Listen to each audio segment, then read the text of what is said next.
한국교통대학교 대학원 특강 논문 작성 과정에 대한 강의를 시작하도록 하겠습니다. 네. 오늘은 이제 인문사회계열 대학원생분들을 모시고 진행을 하겠고요. 네, 시작해 보겠습니다. 너무 짧은 시간 쉬어서 좀 그러시죠. 네. 그래도 지금 가급적이면 많은 내용을 충실히 많이 전달해 드려야 되기 때문에 쉬는 시간 좀 짧았던 점 양해 말씀드립니다. 네, 지금 많은 분들께서 굉장히 집중해서 같이 지금 들어주고 계셔서 너무 좋고요. 또 내용을 또 이어서 한번 같이 한번 봐주시죠. 네. 자, 우리가 지금 서론에 대한 얘기를 하고 있는데요. 이제 논문 진행해 보시면 아시겠지만 서론이 너무 어렵습니다. 네, 너무 어렵고 시간도 많이 걸리고. 왜냐하면 서론이 논문의 얼굴이기 때문에 그렇습니다. 얼굴이기 때문에. 그리고 또 대부분 또 논문은 또 처음 쓰시기 때문에 또 논문이 앞쪽이니까 또 더 어렵죠. 그러다 보니까 저도 당연히 그런 고충들을 많이 경험했고 알고 있기 때문에 서론에 대해서 지금 많은 시간을 할애해서 말씀드리고 있다 이렇게 보시면 될 것 같고, 오늘 드릴 말씀 중에서 충분히 이해가 되는 부분도 있고 좀 그렇지 않은 부분도 있을 거예요. 근데 좀 내용 자체가 적지 않은 내용이고요. 또 좀 깊이가 좀 있습니다, 사실은. 그래서 처음 쓰시는 분들이 대부분이고 또 1학기, 2학기도 많으시기 때문에 그 모든 부분을 다 감안해서 최대한 쉽게 설명을 해야 되지만, 또 충분히 이해되지 않는 것들은 나중에 다시 이렇게 보시면서 본인의 논문을 진행하시면서, 즉 논문들을 많이 읽어보시는 단계에서, 서론 쓰기 전에 읽어보시는 단계에서 오늘 드린 내용, 말씀드린 내용을 이 강의 내용과 함께 다시 필요할 때마다 반복해서 들으시면 점점 더 많은 도움이 되시지 않을까 이렇게 예상을 해보고 있습니다. 어쨌든 오늘은 저는 나름대로 깊이 있게 준비한 내용들을 최대한 쉽고, 그리고 어떤 것이 중요한지, 또 현실적인 이슈가 무엇인지, 그걸 어떻게 해결해야 되는지에 따라서 관해서 중점적으로 설명을 드리고 있다는 점 다시 한번 말씀을 드리고요. 이어가 보겠습니다. 자, 그럼 서론은 언제 쓸 거냐? 라고 하는 이야기를 이제 이어서 가는 거죠. 자, 보통 서론은요, 우리가 논문의 구성이 1장부터 5장 또는 6장 뭐 이렇게 좀 진행이 되기 때문에 대부분은 이제 서론이 앞에 있다 보니까, 그죠? 앞에 있다 보니까 제일 먼저 써야 되는 거 아니냐? 뭐 이런 생각들을 많이 하시잖아요, 그죠? 근데 그렇게 하긴 참 어려워요. 너무너무 어려워요. 아까 말씀드린 것처럼 서론은 가장 중요한 게 필요성인데, 내 연구의 필요성을 주장하려고 그러면 뭐죠? 기존 연구를 많이 읽어봐야 돼요. 그리고 주제 선정에 대한 논의도 충분히 해봐야 되죠. 그런 다음에 비로소 서론을 쓸 수 있는데 바로 그렇게 써지겠습니까? 적어도 여러 달, 아무리 열심히 해도 한두 달 논문을 좀 읽어봐야 서론을 쓸 수 있는 기초적인 준비가 되는 거거든요. 제가 앞에서 그야말로 꿀팁이라고 드린 것처럼 약 50편 정도의 논문들 중에서 각 논문의 마지막에 있는 향후 연구에 대한 제언을 잘 읽어보고 그것을 나름대로 잘 워딩 정리를 하는 작업, 이거 하는데 한두 달 걸리실 거예요. 아무리 열심히 해도.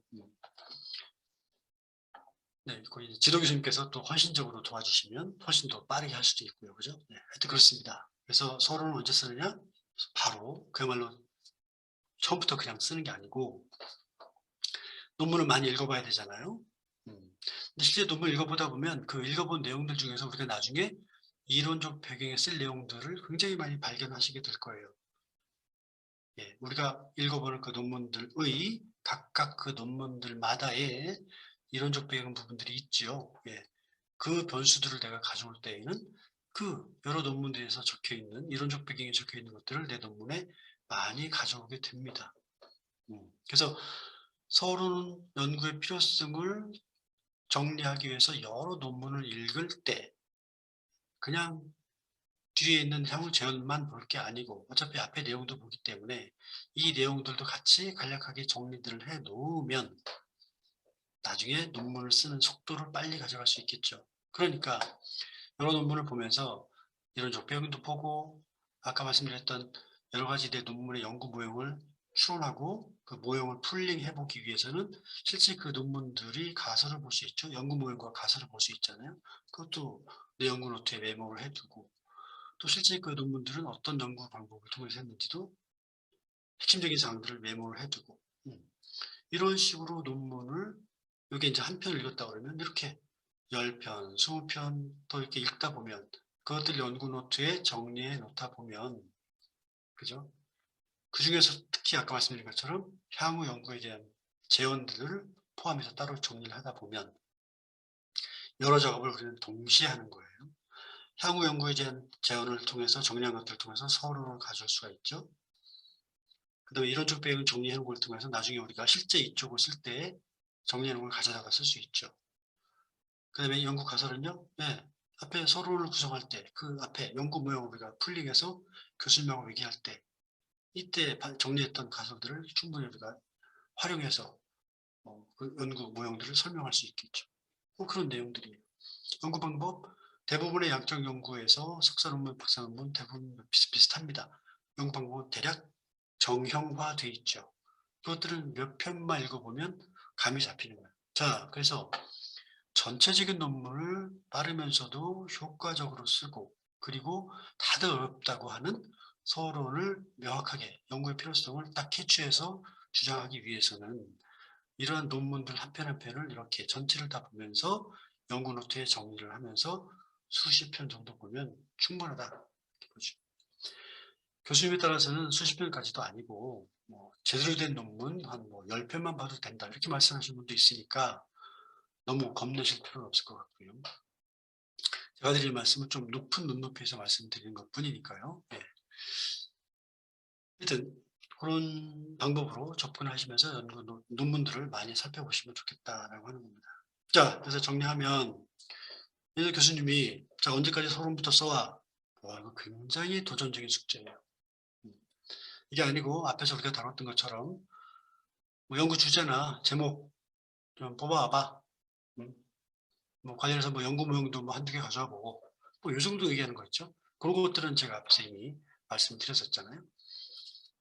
그런 거 가지고 하는데 그런 거 하기 위해서는 이제 적어도 여러 편의 논문을 읽어보시면 그런 작업들은 앞에서 이제 어느 정도 될 수 있다고 말씀드렸는데 더 나아가서 서론을 써와라 이런 얘기는 처음부터 교수님이 제시를 한 케이스는 극히 드뭅니다. 그래서 그 순서대로 제가 지금 강의를 진행하고 있는 거고요. 그래서 앞에서 했던 것처럼 주제 이런 것들이 대충 정리가 되고 연구 모형들이 대충 나오면 그런 것들을 가지고 이제 어느 정도 정리가 됐을 때 이제 보통 서론을 쓰라고 교수님 말씀하시죠. 그래서 이 서론을 쓰는 단계는 교수님과 합의해서 연구 모형이 결정된 후입니다. 연구 모형이 결정된 상태에서 서론을 쓰는 거죠. 아까 말씀드린 것처럼 그렇게 여러 편 많이 읽어본 거 연구 노트 정리한 걸 가지고 서론을 쓰면 되죠. 그거를 이제 어떻게 하면 되는지를 지금까지 설명을 드린 거예요. 그래서 아래와 같이 정리가 되겠죠. 선행 연구를 많이 읽어보시면서 2장과 3장과 4장을 쭉 훑어보시고 핵심 내용들을 잘 정리해서 거기에서 통찰, 이게 뭐죠? 그 읽어본 논문들에서 향후 연구에 대한 제언을 잘 정리하면 바로 서론을 정리할 수 있는 기본적인 핵심적인 내용들은 다 준비가 됐다. 이렇게 볼 수 있는 겁니다.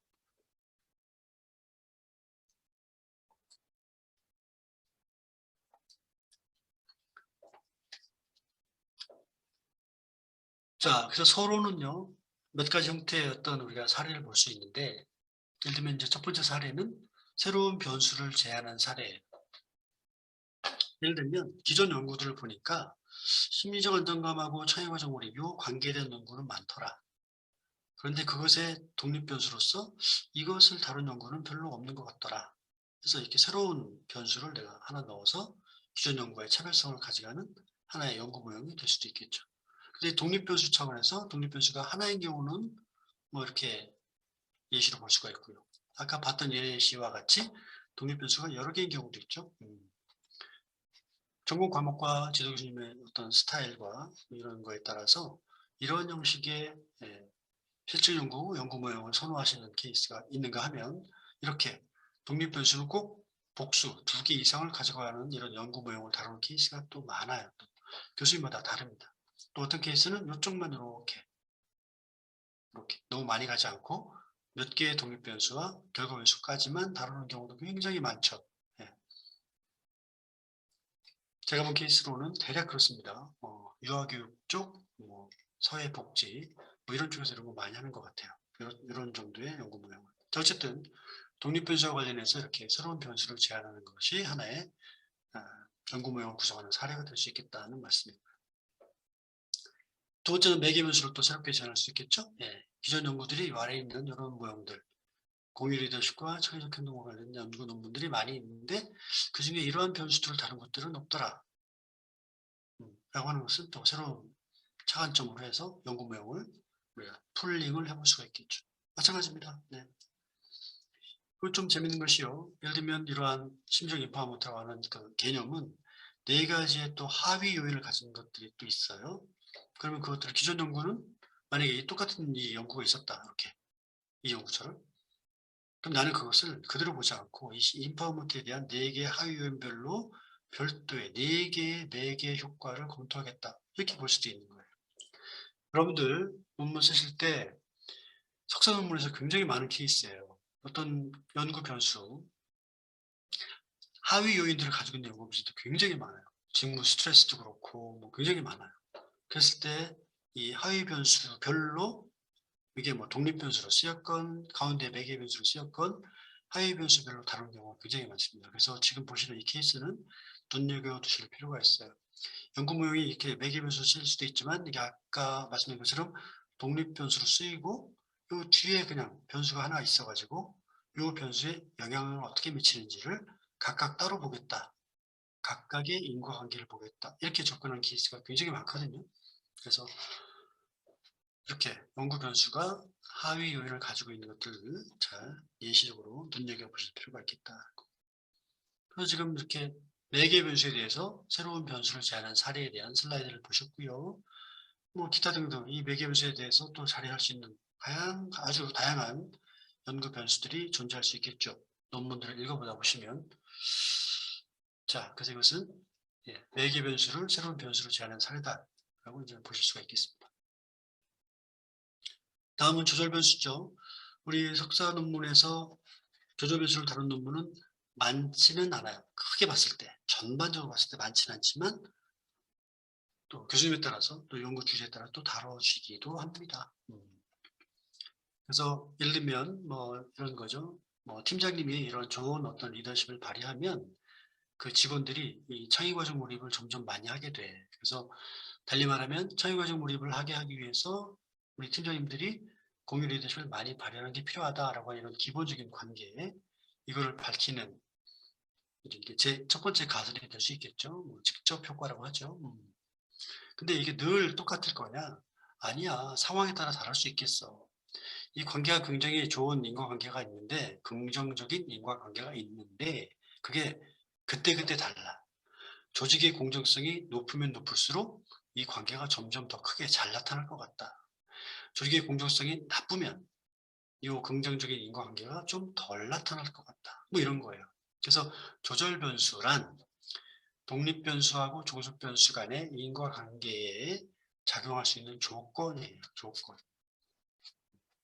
그래서 그것이 조직에 관련된 것일 수도 있고요. 예를 들면 조직 문화라든지 공정성 이런 거죠. 그 다음에 관계일 수도 있어요. 팀장님과의 관계. 예. 여기에 독립 변수하고 종속 변수가 아주 긍정적인 인과관계가 있는데 그게 리더하고의 관계가 좋으면 좋을수록 이 관계가 더 강하게, 좋게, 극명하게 드러날 것이다. 라고 하는 이 조건인 거죠. 즉, 이 인과관계의 조건인 거예요. 인과관계의 크기와 효과와 이것들을 좌지우지하는, 거기에 좀 더 조건으로 작용하는 이런 것들을 우리가 조절 변수라고 합니다. 이거는 이제 조금 이제 깊이 들어갔죠. 이 조절 변수가 두 개인 케이스도 있어요. 이거 그냥 예시로 보시면 되고, 기본적으로 석사 논문에서는 이렇게 독립 변수, 종속 변수, 그 사이에 조절 변수, 이 정도를 보통 다룹니다. 여기에서 아까 말씀드린 것처럼 조절 변수가 여러 개의 하위 요인을 가지고 있는 것들이 있다면 그 여러 개의 하위 요인 하나에 따라서 개별적인 조절 효과를 검토할 수도 있지요. 자, 그래서 지금 보신 것은 새로운 변수 제한 사례 중에서 조절 변수에 대해서 살펴보셨습니다. 이제 예시입니다. 이거 좀 빠르게 보실 수 있죠. 뭐 학술지든 학위 논문이든 아까 말씀드렸던 연구의 필요성과 목적을 제시한 사례예요. 자, 첫 번째 뭐죠? 어떤 예시냐면 선행 연구 검토 결과에 따라서 이슈, 쟁점을 바탕으로 차별에 대한 연구의 필요성을 서술한 케이스예요. 이 보세요. 딱 써 있잖아요. 기존 연구를 보니까 자, 그래서 조직에 대해서 논의의 쟁점은 뭐다? 심적 인파먼트의 구성 개념을 1차원 하나의 요소로 볼 거냐, 아니면 다차원, 아까 네 가지 하위 요인이 있었죠? 하위 요인들, 그걸로 볼 거냐, 뭐 이런 게 제시가 된 거예요. 그래서 이걸 이제 우리가 아까 제가 연구의 필요성을 제시를 한 거죠. 기존 연구를 쭉 살펴보니까 이러한 쟁점이 있더라, 이슈가 있더라. 나는 그 이슈를 내 연구의 필요성으로 제시하겠다라고 하는 거죠. 두 번째는요, 이런 것들도 있죠. 연구의 필요성과 관련된 연구의 목적을 또 기술하는 거예요. 자, 그래서 뭐 해외 사례도 보고 쭉쭉 봤더니 국내 연구를 대충 어떻다? 어느 하나를 선택했다. 단일 차원만 보든지 하위 차원만 보든지. 그래서 나는 어떻게 하겠다? 이번 연구에서는 기존 연구와 달리 두 개를 같이 보겠다. 단일 개념으로 보는 것, 단일 개념으로서의 뭐 조절 효과, 매개 효과를 보기도 하고 또 하위 요인별로도 보겠다. 그 전체를 같이 보겠다는 거죠. 이건 아주 좋은 케이스인 것이 기존 연구의 한계를 얘기할 때 기존 연구가 하나의 변수를 뭐 매개 변수로 다룰 때 그냥 하나의 큰 요소로 봤다는 거예요. 이게 이제 1차원이라는 얘기인데 하나의 요소로 봤다. 아까 그 심리적 인파먼트. 하나의 요소로 보는 연구가 하나의 그 부류가 있고 또 하나의 부류는 아니고 네 개의 하위 요인으로만 따로 보자고 하는 그런 두 개의 갈래가 형성이 되어 있는데 이번 연구에서는 그 쟁점, 그 이슈, 그거를 합쳐서 이번 연구에서는 1차원으로서의 인파먼트의 매개 효과도 검토하고 다차원으로서의 매개 효과도 같이 검토를 해서 그 두 개를 비교해 보겠다라고 하는 거죠. 어떠세요? 기존 연구와 다르죠. 이것이 이제 필요성 그리고 차별성 두 가지가 설명되는 대목이다. 이런 예시로 볼 수 있겠습니다. 관련된 내용들 좀 더 깊게 이해하시려면 여기 지금 예시되어 있는 논문들을 직접 해당 사항들을 읽어보시면서 지금 보시는 이 강의 교재와 함께 살펴보시면 도움이 되실 겁니다.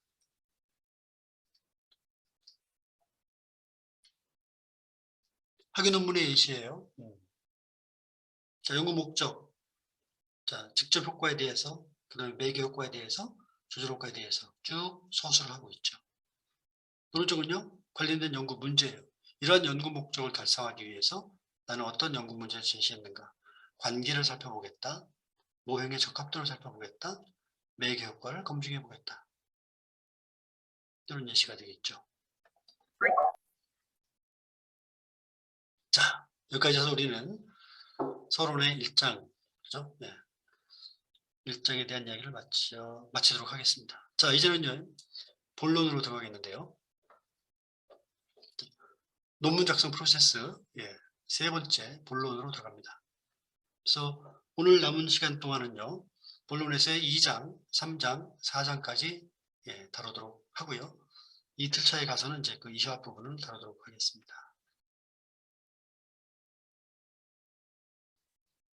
자, 구조를 크게 이제 이렇게 먼발치해서 그죠? 줌아웃해서 한번 보시는 거예요. 앞에서 큰 내용을 말씀드렸어요. 자, 이론적 배경이죠. 네, 이론적 배경. 논문들을 이제 한 편이라도 보신 분들은 이미 이론적 배경을 말이 처음은 아니실 텐데요.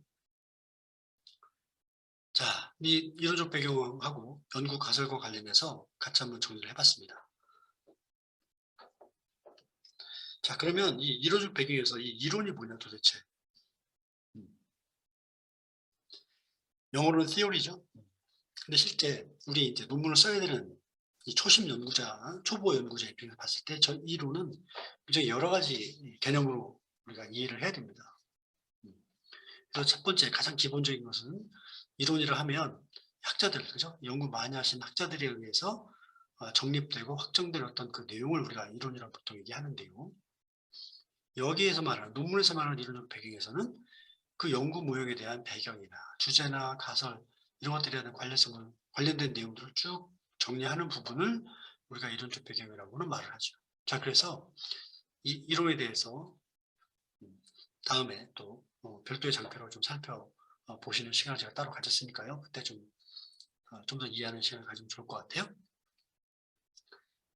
자, 그 다음에 이 선행 연구에 대해서 정리를 하는 부분이 좀 필요한데요. 왜냐하면 이제 기존 논문들에서 실증 분석 결과 정의된 내용 이런 것도 좀 살펴보면서 내 연구에 대해 힌트를 얻는 게 좀 필요하거든요. 자, 그래서 이 챕터를 구성하는 방법도 우리가 좀 살펴볼 필요가 있어요. 아까 잠깐 말씀드렸습니다만 교수님마다 좀 다르게 챕터를 구성하기도 하거든요. 그래서 이 이론적 배경은 각 변수 자체를 설명하는 거예요. 만약에 3개의 변수로 구성된 연구 모형에 대해서 우리가 논문을 쓴다 그러면 변수 하나마다 하나, 둘, 셋. 각 변수마다 개념을 정리하고 내 연구에서는 어떻게 그 개념을 정의해야 할지 조작적 정의를 하고 또 그 구성 요소는 어떤 것들이 있는지, 그죠? 어느 특정 변수의 구성 요인들이 있다고 그러면 아까 심리학 인포함도 말씀드렸죠? 4개의 구성 요소 설명을 한다. 그래서 그 측정 도구는 또 이렇게 설문적이죠. 어떤 측정 도구를 쓸 것이냐. 그다음에 선행 연구 결과에 대한 어떤 요약 이런 것들이 보통 우리가 이 2장 이론적 배경에서 쓰는 기초적인 기본적인 내용들이죠. 근데 거기에 연구 가설을 쓰는 케이스도 있고 쓰지 않는 케이스도 있어요. 우리 논문에 따라서 달라요. 교수님과 상의해서 쓰시는 그 논문의 주제와 연구 모형과 연구 목적에 따라서 연구 가설이 있는 논문도 있고 없는 논문도 있어요. 즉 연구 문제로만 끝나는 논문들이 상당히 많습니다. 석사 논문에서는 아까 말씀드렸던 것처럼 그 측정했을 때 그 수준이 대충 어떤지 또 그것들이 어떤 인구 통계학적 변수에 따라서 차이가 있는지 없는지 그래서 통계 분석 방법으로 말씀드리면 뭐 빈도 분석이나 어떤 뭐 평균 기술 통계 분석이라 하죠. 평균값 정도만 분석하는 거. 그다음에 그 평균값들이 뭐 학력이나 직급을 이런 것에 다른지 안 다른지, 그죠? 이런 걸 보는 차이 분석. 이제 통계 분석 저희가 분산 분석이라 하는데 하여튼 그런 거 정도의 포커스를 하는 논문들이 굉장히 많습니다. 그리고 또 한편으로는 거기 더 나아가서 앞에서 제가 중점적으로 설명드렸던 예시들에서 나온 것처럼 연구 가설이 포함된 그런 논문들도 많아요. 자, 그래서 교수님과 또 연구 주제와 목적에 따라서 이론적 배경에서 대부분 마무리되는 케이스도 있고 연구 가설이 포함되는 케이스도 있다라는 말씀을 드립니다. 그래서 이 두 가지 좀 엮어서 포함해서 말씀을 드리는 거예요. 정리하면 연구 가설이 있는 연구 가설을 다루는 논문도 있고 다루지 않는 논문도 있다. 우리 학위 논문 중에서요. 말씀드립니다. 어쨌든 연구 가설을 쓸 때에는 그 변수 간 관계에 대해서 이것이 어떤 인과관계가 있을 것이다. 이걸 이제 가정하고 쓰는 거니까 그 변수 간의 인과관계를 우리가 추론했을 때 정말 그럴까? 그런 것들을 어떻게 해서 그렇게 추론할 수 있지라고 하는 근거죠. 선행 연구에 기존 연구에 그 변수 간의 관계와 비슷한 연구들 한 것들이 있어요. 그것들을 이렇게 가져다가 내 연구에서 이렇게 인과관계를 추론할 때, 즉 가설을 만들 때 근거로 쓰는 거죠. 선행 연구 이거 이런 연구해 보니까 내가 연구하려고 하는 X라는 변수하고 Y라고 하는 변수가 인과관계가 긍정적으로 있을 것 같아. 라고 이제 근거로 삼아서 쓰는 거죠. 그럼 이제 우리가 그걸 이제 가설 설정이라고 하는데 그것도 방법이 있어요. 그것도 따로 말씀을 드리도록 하겠습니다. 자, 전반적으로 보셨어요. 이론적 배경은 대충 어떻게 쓰는지 연구 가설과 함께 설명을 드렸고요. 구체적인 내용은 뒤에서 살펴보겠고요. 여기서 또 가장 큰 이슈 중에 하나는 자, 그러면 이론적 배경 검토 정리가 언제 하냐? 이게 또 궁금하시죠? 앞에서 말씀 한번 드렸어요. 서론에서 말씀드렸죠? 예. 그 상기해서 보시면 될 것 같고요. 그래서 다시 한번 설명을 드리겠습니다.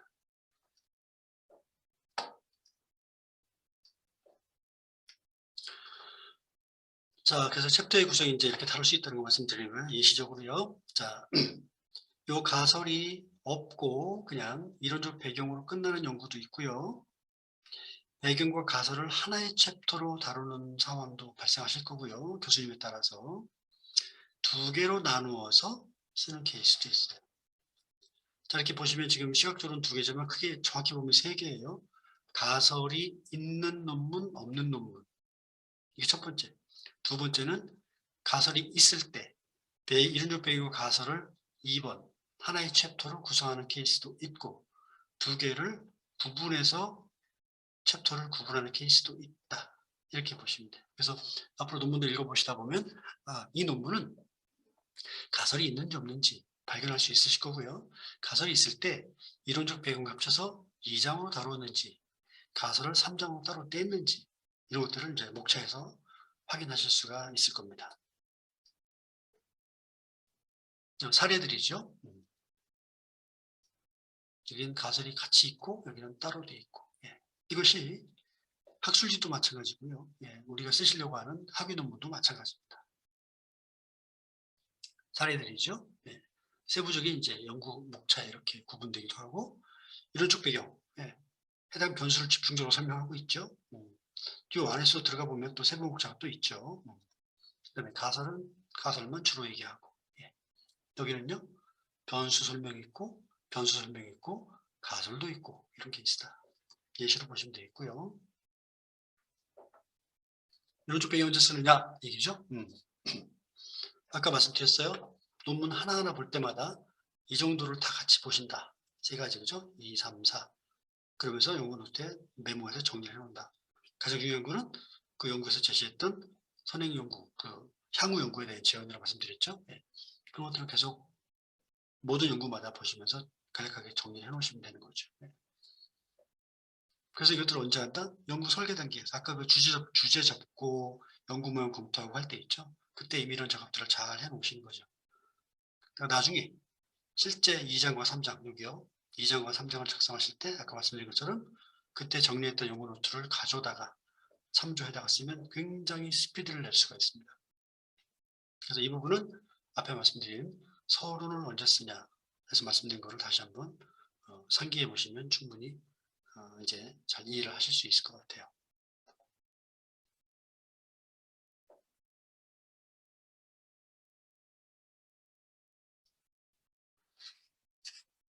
네. 그럼 이론이 대체 뭐냐? 이론. 아까 말씀드렸죠? 네. 조금 핵심적인 내용 중심으로 말씀드려 볼게요. 이런 것들을 알아야 우리가 앞으로 논문을 쓰고 교수님하고 대화할 때 기본적인 기본 기가 되기 때문에 말씀드린 겁니다. 교수님 말할 때 이론이라는 말을 많이 쓰거든요. 자, 몇 가지 구분해 볼 수 있어요. 너무 중요한 부분입니다. 우리가 보통 이론이라고 하면 저는 이제 목적에 따라서 이제 세 가지로 이제 구분을 해봅니다. 개념적인 출처를 우리가 보통 이론이라고 해요. 개념적인 출처. 개념. 변수의 개념. 변수의 개념. 호혜 규범이라고 이게 이제 우리가 이론 중에서 얘기하면 사회 교환 이론이라고 하는 게 있어요. 너무 많이 쓰이는 이론이죠. 사회 교환 이론. 주는 만큼 받는다. 이런 거 있잖아요. 주고받고 하는 거예요. 호혜, 주고받고 하는 거. give and take 그 개념이죠. 예를 들어 설명을 해보면요. 우리 이제 우리 그 조직 내에서도 그렇고 일반 사회에서도 기버가 있고 뭐 테이커가 있다고 하죠. 자기 것만 챙기는 사람, 뭐 조금 베풀 줄 아는 사람 이렇게 볼 수 있어요. 주려고 하는 사람, 받으려고 하는 사람. 뭐 꼭 이분해서 생각할 수 있는 건 아니지만 대체적인 성향이 두 가지로 구분해 볼 수 있죠. 자, 이 중에 만약에 이제 이게 조직 상황이라면 이러한 직원들이 있고 이러한 직원들로 크게 우리가 대략 구분해 본다 그러면 어느 쪽에 있는 사람들이 서로 간에 협력을 더 잘할 것이냐라고 하는 퀘스천을 할 수 있죠. 여러분들은 누가 더 협력을 잘할 것 같은가요? 이쪽이 잘할 것 같죠? 네. 협력은 뭐죠? 내 걸 뭔가 좀 내줘야 되는 거잖아요. 당연히 그렇죠. 근데 실제 그런 연구가 있나 모르겠어요. 이걸 실제 밝힌 연구가 있을까요? 자, 이때 관련된 이론이 공정성 이론이에요. 보통 사람들은요, 인풋과 아웃풋을 상대방과 비교해요. 네. 나는 10만큼 노력을 했을 때 10만큼 받았는데 상대방은 10만큼 노력했을 때 15를 받아. 그러면 이쪽은 이제 그야말로 뚜껑이 열리는 거죠. 반대로 이쪽 10만큼 인풋했는데 상대방은 5만큼 아웃풋 나오네. 그러면 이쪽은 땡큐죠. 내가 잘하고 있네. 내가 더 많은 보상을 받았네. 이렇게 될 수 있겠죠. 이런 것들이 이제 우리가 말하는 공정성 이론이에요. 사람들은 인풋 대비 아웃풋의 비율을 상대방과 비교해서 공정한지 아닌지를 판단하고, 만약에 내가 손해보는 쪽이 되면 어떻게 해요? 또 이익 보는 쪽이 되면 그것에 의해서 내 동기가 생긴다는 거죠. 향후의 태도와 행동을 결정하게 된다는 거예요. 그래서 이 케이스는 어떻게 됐어요? 이 케이스면 내가 손해보고 있으면 인풋을 더 늘려서 아웃풋을 늘릴 수도 있겠죠. 반대도 있어요. 인풋을 더 줄일 수도 있죠. 하여튼 어쨌든 이러한 공정성 이론, 즉 개념에 대한 설명이에요. 개념에 대한 출처. 공정성이란 무엇이냐라고 했을 때 공정성이란 이러이러한 것이다 라고 하는, 이때 말하는 이 theory, 이론, 이 두 글자 theory, 이것을 우리는 뭐라고 하냐면 개념적인 출처로서의 유형으로 볼 때의 이론이다. 그럼 이론들은 많잖아요. 그죠? 이 이론도 있고 이 이론을 발전시킨 이런 이론도 있고. 자, 그래서 첫 번째보다 이론의 첫 번째 유형마다 개념적인 출처, 근거. 다시 말하면 이 개념에 대해서 여러 학자들 아니면 어떤 집중된 몇몇 학자가 있겠죠. 그분들이 연구했던 그 개념 자체를 이야기한다라고 볼 수 있습니다. 그래서 이론이란 첫 번째보다 개념이다. 개념을 이야기할 때 우리가 이론이라고 얘기를 한다. 예를 들면 공정성 이론 이런 거죠. 두 번째, 연구의 배경과 구조가 되기도 해요. 석사 논문에서는 크게 요구하지 않을 수도 있습니다만 박사 논문에서는 또 굉장히 크게 요구하죠. 어떤 연구 모형이 있을 때 그 연구 모형 전체를 관통하는, 연구 모형 전체를 설명할 수 있는 이론이 뭔지를 제시하라. 이런 또 심각한 깊이 있는 심사 의견들이 또 나오기도 하고 지도 교수님이 요구하기도 하죠. 석사 논문에서는 많이 다루지 않기 때문에 가볍게 설명하고 넘어가겠습니다. 그래서 앞에 있는 이런 논문, 어떤 이론적 배경을 통해서 어떤 논문의 연구 모형을 구성해 볼 수 있는 거예요. 여기서는 이제 세 가지 중에 두 가지만 따다가 각각 이러한 변수들을 대입해서 연구 모형을 만들어 볼 수 있죠. 이것도 정리하면 이런 형식의 연구 모형이 됩니다. 조류 변수가 두 개가 있는 거죠. 앞에 있는 그 특성 활성화 이론인데요. 내용이 이렇습니다. 개인의 어떠한 특성이 이런 행동으로 나타나는 데는 여러 가지 조건이 필요하다. 그 중에 나는 사회적인 관계에 있어서의 리더십과 또 조직과 관련된 요소로서의 조직 분위기, 권력거리를 연구 모형으로 채택했다. 즉, 이 연구 모형 전체를 설명할 수 있는 이론이 앞에서 얘기했었던 특성 활성화 이론이다라고 하는 거죠. 그 이론 자체가 중요하지 않고요. 지금 보신 예시는 어쨌든 어느 하나의 이론을 가지고 연구 모형 전체를 설명한다. 이런 케이스가 있다라고 하는 예시로 보시면 됩니다. 자, 이 두 번째 또 하나의 근거는 뭐죠? 연구 설계 또는 구조에 대한 근거가 돼요. 이 독립변수하고 매개변수 간의 연구를 하는데, 종속변수 간의 연구를 하는데, 이 아래에는 직접 효과 말고 이 매개효과죠. 매개효과가, 이 매개변수가 여러 가지를 우리가 다룰 수 있잖아요. 그런데 여기서 이 리더 신뢰라고 하는 매개변수를 다룬 것은 왜 이걸 다루는지에 대한 또 근거, 이론적 근거, 즉 매개변수를 설정한 이론적 근거, 즉 연구 설계 또는 연구 구조의 근거죠. 그때도 필요한 또 이론이 있어요. 그때 말하는 이론은 이런 것들이에요. 사회 교환 이론에 기반한, 아니면 동기부여 이론에 기반한 메커니즘. 메커니즘 우리가 매개효과라고 대신 얘기할 수 있어요. 그래서 앞에 있던 거는 리더에 대한 신뢰를 매개 변수로 가져왔기 때문에 앞에 있었던 이러한 매개효과, 매개 변수를 설정한 근거가 되는 거죠. 무엇이? 그 근거가 되는 이론이 뭐다? 사회교환 이론이다. 이렇게 되는 겁니다. 자, 세 번째는 뭐죠? 이론의 목적별 유형 세 번째. 개별 가설의 근거예요. 뭐냐면 화살표 하나하나에 대한 근거라는 거죠. 즉, 요 x라고 하는 변수가 y라고 하는 변수에 영향을 미친다라고 하는 화살표가 있죠. 이 연구 모형에는 화살표가 굉장히 많아요. 5개나 있어요. 근데 그중에 요 하나에 대한 인과관계죠. 이 인과관계 자체를 설명하는, 요걸 우리가 개별 가설이라고 본다면 이 개별 가설의 근거로서의 또 이론도 있을 수 있죠. 자, 이 변수 x와 변수 y의 관계를 설명할 수 있는 이론이 뭐냐? 그 이론을 좀 제시해봐라. 라고 할 때 거기에 해당되는 것이 바로 이 개별 가설의 근거로서의 이론입니다.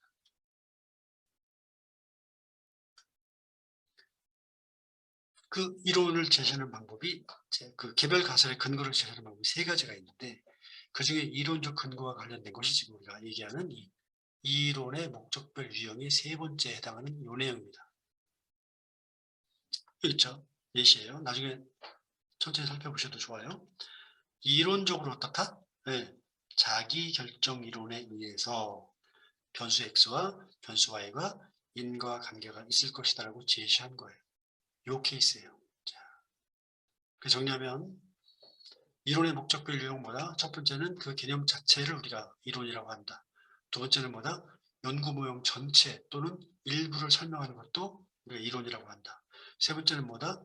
개별 가설, 변수 두 개 간의 인과관계에 대해서 설명하는 것도 우리가 이론이라고 한다. 그래서 세 가지 이론에 대한 차원과 개념을 구분해서 설명을 드렸습니다.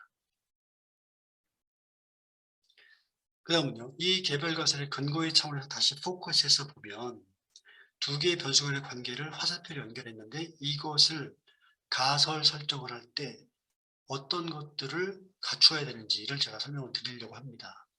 이론적 근거를 말씀드렸어요. 변수 x가 변수 y에 인과관계에 영향을 미칠 것이라고 하는 이론적인 근거, 어떠어떠한 이론에 의해서 그것이 가능하다고 나는 보았다. 이게 첫 번째예요. 두 번째는 가장 많이 쓰는 방법이죠. 변수 x와 y의 관계는 선의 연구들을 보니까 어떤 연구들에서 이 두 개의 변수 관계가 인과관계가 있다라고 하는 이미 선의 연구의 결과가 있다. 그 연구들은 뭐 연구 A, B, C, D 이런 연구들이 있다라고 선의 연구의 근거를 제시하는 게 가장 많이 쓰시는 방법이죠. 특히 석사 논문에서 가장 많이 쓰시는 방법이고 그렇습니다.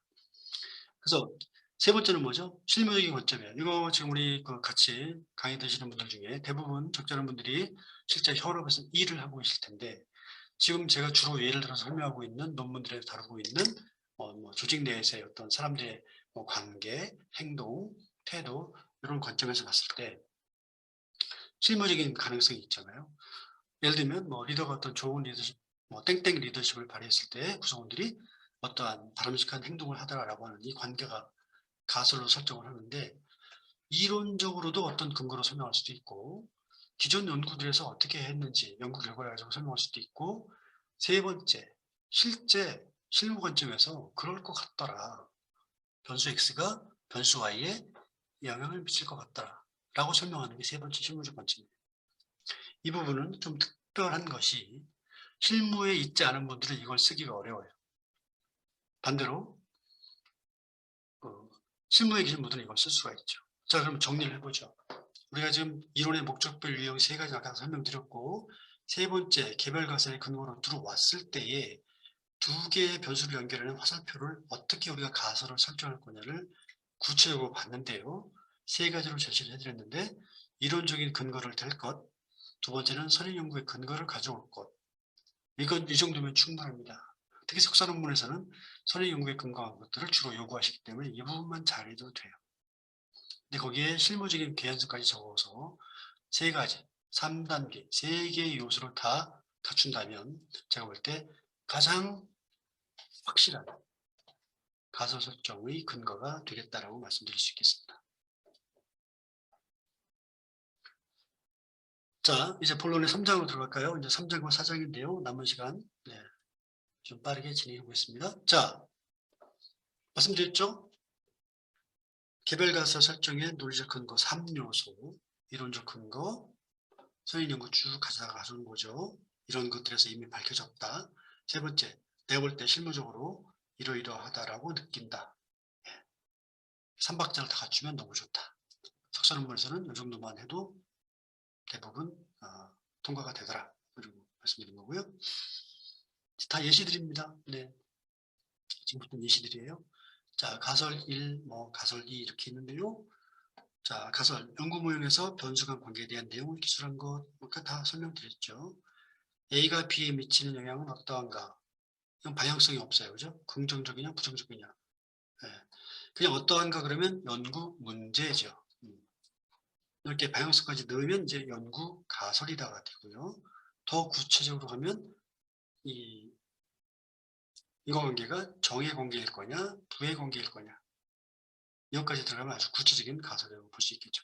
지금 여기서 보시는 것은 여기는 인과관계를 얘기했고요. 세부적으로 들어가서 이게 정의 관계일지 부의 관계일지까지 깊이 들어왔죠. 이런 케이스라고 보시면 되죠. 네. 자, 이것도 마찬가지입니다. 여기 보시면 이쪽에 변수들이 굉장히 많기 때문에 가설의 숫자가 좀 늘어날 뿐 내용은 다 비슷하다고 볼 수가 있겠죠. 자, 이 부분은요.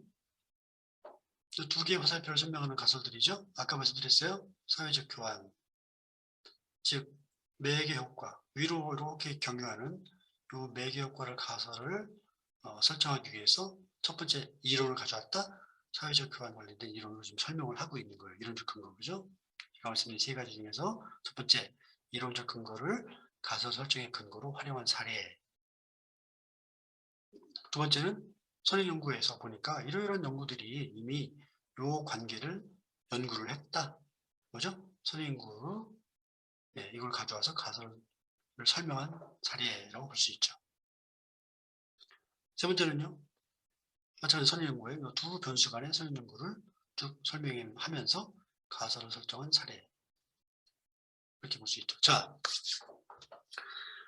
또 하나의 이슈가 있죠. 물론 논문 쓰면서 굉장히 많은 이슈들이 있는데요. 이건 조금 잘 들어주실 필요가 있을 것 같아요. 짧게 설명을 해보겠습니다.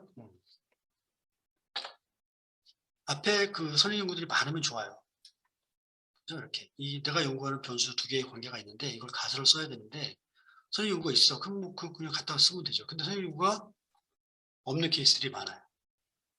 때로는 이제 교수님들이 좀 욕심을 내실 때, 네.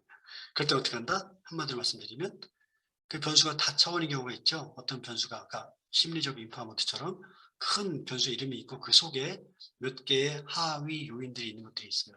근데 기존에 이 변수 A하고 변수 B하고 인과관계를 밝힌 선행 연구가 있으면 그걸 가져다 그냥 근거로 쓰면 되는데 없어요. 없는 경우에 어떻게 하냐? 못 쓰냐? 논문을 못 쓰냐? 그렇지 않다는 거예요. 그 속성들, 즉 하위 요인들 하나하나의 속성을 파고 들어가면 어떻게든 연결할 수 있는 가능성이 생겨요.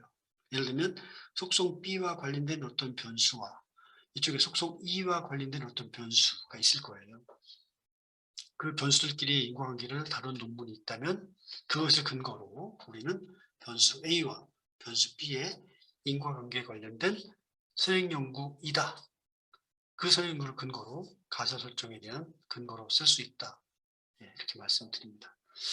자, 이 부분들은 보통 이렇게 깊게 설명을 안 해주는 분들이 많아서 제가 특별히 슬라이드를 구성해 봤으니까요. 나중에 다차원으로 구성된 변수들 간의 인과관계를 다룬 논문들을 찾아야 되는데 찾아봐도 별로 없더라. 그랬을 때는 이 개념 한 단계 깊이 들어가서 살펴보시는 그런 방법을 적용해 보시길 권해드립니다. 그 인과관계는 서로 반대가 될 수도 있겠죠. 예를 들면 내 연구에서는 화살표가 이런 관계를 연구할 수도 있고 이런 관계를 연구할 수도 있으니까요. 그리고 한쪽은 단일 차원일 수도 있죠.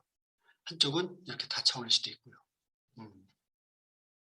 그래서 연구가 없을 때, 선행연구가 없을 때 속성을 파고들면 실마리를 찾을 수 있다고 하는 점 잘 챙겨봐 주시면 좋을 것 같습니다. 자, 이제 마지막 4장인데요. 4장은 연구 방법이에요. 아까 또 개괄적인 설명을 좀 드렸습니다만 연구 대상이나 분석 방법을 소개하죠. 연구 통계학적 방법, 이 특성에 대해서는 5장에서 설명하기도 하지요. 그다음에 측정 도구, 즉 설문지에 대한 설명을 하죠. 논문 한두 개만 보시면 분명히 금방 알 수 있을 거예요.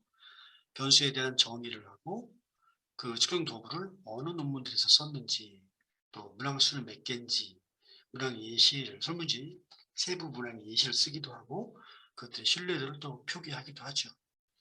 그다음에 통제 변수, 동일 방법 편의 이런 이야기를 또 다루기도 합니다. 경우에 따라서는요. 이 두 가지 꼭지는 필수 사항들이고, 또 교수님에 따라서 세 번째를 요구하기도 하고 요구하지도 않는 경우도 있습니다. 자, 예시 한번 쭉 볼까요? 연구 대상과 분석 방법을 얘기하는 거죠. 네. 분석 방법, 자료 수집 방법. 자, 설문지법을 썼다. 그 다음에 사전 설문을 했다. 그 다음에 연구 대상자를 누구로 했다. 그리고 동일 방법 편의를 다루기 위해서 무엇을 어떻게 했다. 그 다음에 통계 분석 방법은 무엇을 썼다. 이러한 통계 분석 방법을 썼다. 이렇게 아주 일목요연하게 정리하는 케이스를 보실 수 있죠. 아까 말씀드린 것처럼 연구 대상과 분석 방법에 대해서 서론에서 이렇게 적기도 하죠. 이제 이건 박사학위 논문인데요. 석사학위 논문도 마찬가지예요. 서론의 2절에 넣어서, 즉 서론에서 다루기도 하고, 지금 우리가 하고 있는 연구 방법 3장 연구 방법에서 다루기도 한다.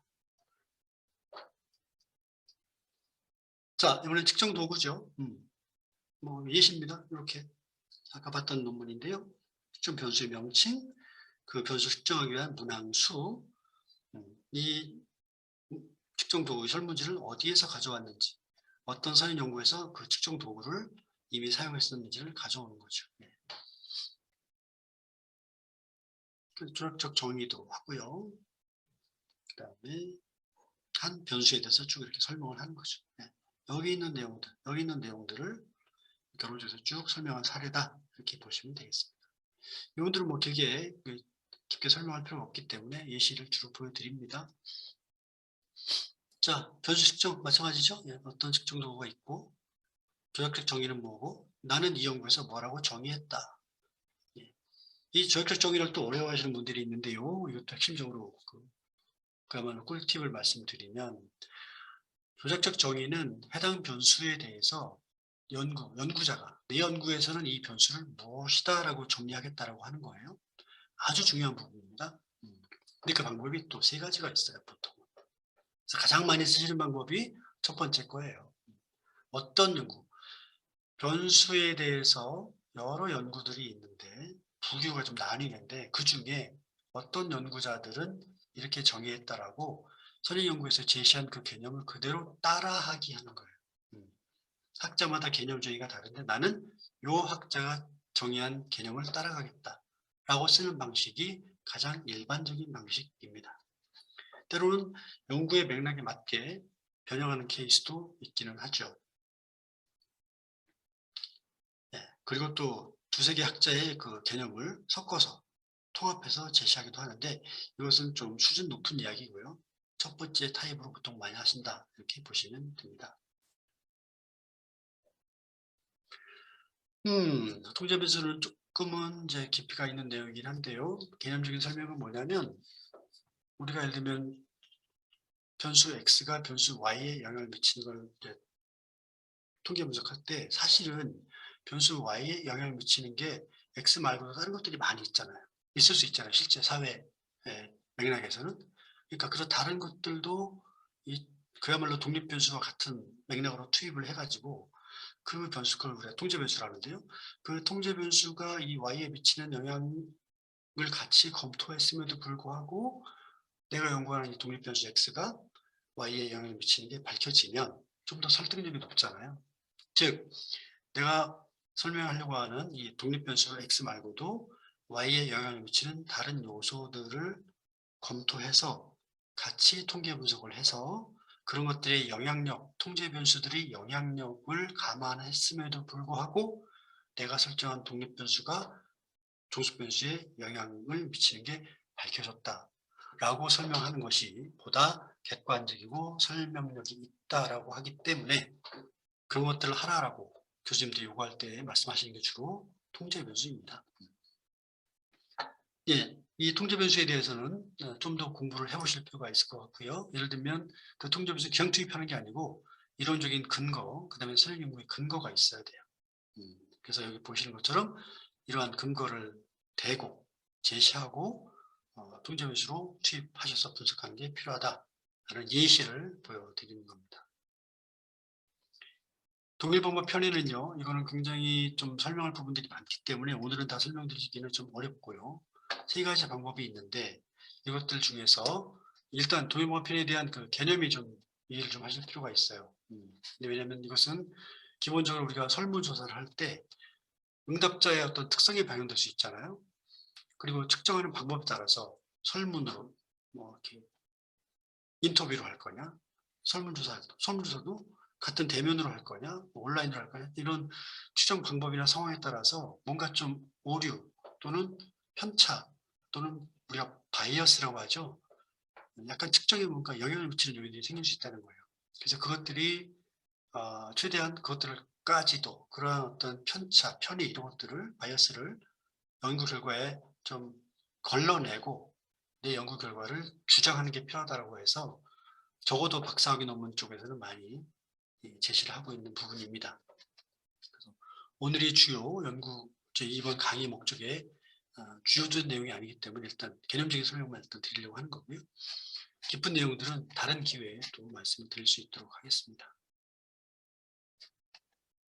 예시를 이제 보여드리는 거고요. 이렇게 공통방법 편의 또는 동일방법 편의에 대해서 다루었다라고 하는 내용이죠. 자, 이제 뭐 거의 마지막 페이지 다 왔습니다.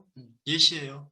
이것도 설명은 좀 깊이 드리면 좀 어렵기 때문에 예시만 보여드립니다. 그리고 혹시 오늘 이 강의만 들으시고 나서 동일방법 편의를 해결하고 싶으신 분들이 있을 것 같아서 정표를 구성했으니까요. 이 부분들은 앞에 있었던 그런 논문들, 동일방법 편의에 대한 조치 방법들을 다루는 논문들을 읽어보시면서 실제 어떻게 한 건지 구체적인 방법 잘 가르쳐주는 분들이 없어요. 그래서 장표를 구성한 거니까 한번 나중에 읽어보시면 되고요. 지금은 설명드리기 너무 어렵기 때문에 제가 지금 별도 이렇게 핑크색 배경으로 해서 참고 자료로 드리는 바입니다.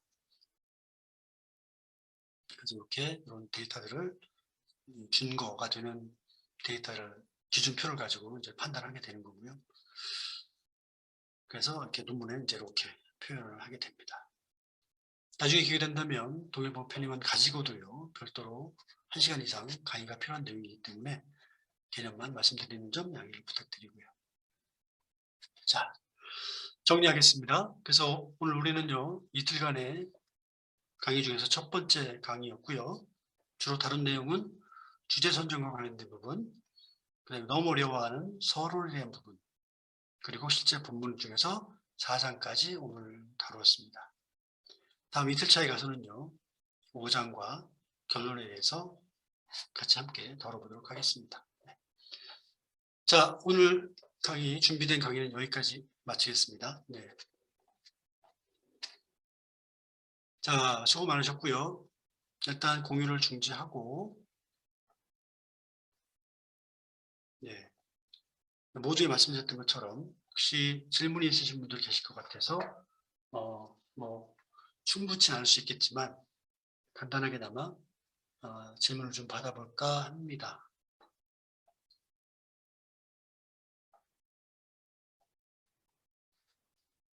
네, 오랜 시간 동안 이제 많은 얘기를 드렸고요. 나름대로 이제 노하우를 정리해서 드렸는데, 예, 아마 이해도는 많이 다르실 수 있을 것 같아요. 네, 그래서 한두 분 정도라도 예, 말씀 주시면 제가 좀 답변을 드리겠습니다. 제가 질문해도 될까요? 네, 말씀 주십시오. 네. 지금 이제 오늘 했던 게 독립변인이랑 종속변수랑 이런 것들 얘기하셨잖아요. 근데 이런 것들은 약간 양적 연구에서 많이 쓰는 거고 질적 연구에서는 이렇게 쓰지는 않는 건가요? 예, 그렇습니다. 그래서 양적 연구와 질적 연구를 다 다루면 좋겠지만, 예, 지금 시간 자체가 제한되어 있기 때문에 양적 연구에 포커스해서 말씀드렸다는 것 설명을 드리고요.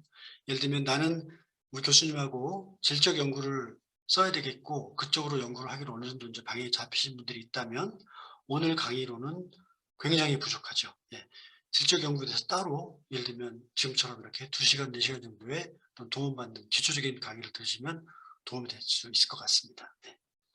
네, 감사합니다. 예, 질문 주셔서 감사합니다.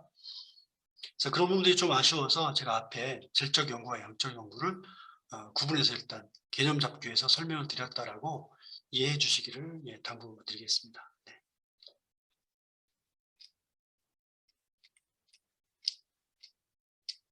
예, 그리고 뭐 한 분만 더 말씀 드려볼까요? 네.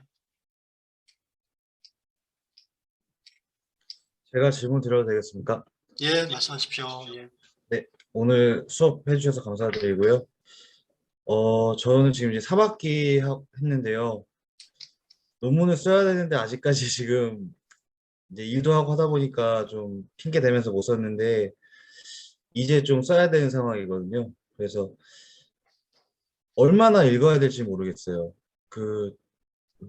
아까 지금 박사님께서도 한 50편 정도의 어떤 제언들을 좀 읽고 좀 준비하면서 하면 더 수월할 거라고 말씀해 주셨는데, 지금 아직 감이 안 오는 상황이거든요, 사실. 대략 어느 정도의 논문은 읽어야지 석사학위 정도의 논문을 작성할 수 있을까에 대해서 좀 궁금해서 질문 드립니다. 네, 질문 잘 이해했습니다. 자주 질문하시는 내용들 중에 하나 말씀을 대표적으로 하셨는데요. 결론은 정답이 없다는 거고요. 그다음에 두 번째 결론은 연구 맥락과 지도 교수님의 스타일에 따라서 굉장히 다르다라고 말씀을 드릴 수 있고요. 세 번째는 많이 볼수록 좋은 논문이 된다라고 하는 것은 정말 진실인 것 같습니다. 예를 들면 양적 연구를 진행하시면서 연구 변수가 3개다. 그러면 각 변수별로 꽤 많은 논문들을 보실 필요가 있겠지요. 논문을 많이 보실수록 서론을 잘 쓸 수가 있죠. 서론을 잘 쓴다는 얘기는 기존 연구와 내 연구와의 차별성 앤드 필요성을 정말 잘 제시를 할 수 있게 되죠. 예, 이것이 좋은 논문의 시작입니다. 근데 사실은 좀 더 솔직히 얘기하면 석사 논문 쓰시는 분들이 좋은 논문 쓸래라고 말씀하시는 분 별로 없어요. 정해진 기간 내에 어떤 목표치, 우리가 뭐라 그래요? 허들이라고 그러죠. 턱걸이. 요 선만 딱 넘으면 통과될 것 같아. 나 그리고 일도 해야 되고 바쁘고 논문 볼 시간도 없는데 딱 그 선만 넘고 싶어 하는 분들이 대부분이거든요. 근데 문제는 뭐냐면 그 선이 누가 정하냐? 제가 정하는 게 아니고 지도 교수님이 정한다는 거죠. 그리고 지도 교수님마다 그 선이 달라요. 제가 많은 케이스를 지도해 보면 결국은 뭐다? 지도 교수님한테 여쭤봐야 된다. 이게 정답입니다. 세 가지로 정리해 드렸어요. 네. 네, 대답이 감사합니다. 되는지 모르겠습니다. 네, 네, 네. 도움이 되셨으면 좋을 것 같고요. 네. 도저히 안 되겠다. 나 질문해야 되겠다. 이런 분 혹시 계시면 한 분 더 모셔볼까요? 없으셔도 되고요. 네, 네, 네. 좋습니다. 네. 그러면 예, 정리하는 차원에서 이제 안내 말씀 드리면서 정리를 할까 합니다. 모두에 말씀드린 것처럼 이 과정이 우리 학교에서도 특별히 또 준비하신 아주 독특한 과정이어서 이렇게 이제 기본적인 강의를 4시간 들으시고 나면 이걸로 끝나는 게 아니고 실제 우리 연구하시는 분들의 실제 이슈를 좀 해결해 드리는 어떤 케이스를 만들어 보자 해서 페이퍼를 또 제출하시게 돼 있잖아요. 그래서 준비되신 분들 꼭 페이퍼 많이 제출해 주시면 좋을 것 같고요. 그리고 그거에 따라서 결국 이제 후속 작업들이 이루어지는데 모든 분들을 다 해드리는 건 아닌 것 같아요. 지금 구조가. 그래서 학교와 저희 쪽에서 판단해서 어떤 하나의 사례를 정해서 1대1로 어떤 세션을 짧게나마 가져가는 그런 케이스를 가져가도록 돼 있으니까요. 일단은 많이 페이퍼를 제출해 주시면 좋을 것 같고 두 번째 아까 그 만족도 말씀드렸죠. 예, 이것을 이번 강의에 대해서 화요일과 목요일 날 만족도 조사가 있으니까 잘 참여해 주시라 하는 거고요. 그 정도입니다. 그렇게 말씀드리겠고요. 또 정리하겠습니다. 석사 논문 대부분 다 그러세요? 네, 제가 마지막에 목요일 날 또 말씀드릴 건데 일관되게 늘 하시는 말씀이 저 논문 처음 써서 잘 모르는데요. 이런 말씀 하시거든요. 다 처음이에요. 누구나 처음입니다. 석사 논문 2번 쓰시는 분 거의 없어요. 그러니까 좀 잘 모르겠고 감이 안 잡히고 도대체 뭘 어디서부터 해야 될지 모르겠다. 이게 당연하다고 생각하시고요. 가장 중요한 거 누구나 다 처음 하는 거다. 그중에 나는 하나일 뿐이다. 그리고 지도 교수님이 날 잘 도와줄 거기 때문에 지도 교수님한테 잘 의지하셔서 진행을 하시면 된다. 이렇게 일단 오늘은 말씀드릴 수 있겠습니다. 너무 겁먹지 마시고 자신감 있게 진행해 주시기를 당부드리면서 응원을 드리면서 오늘 시간을 마치도록 하겠습니다. 자, 장시간 고생 많으셨고요. 네, 늘 응원 드리겠습니다. 감사합니다. 수고 많으셨습니다. 감사합니다. 감사합니다. 감사합니다.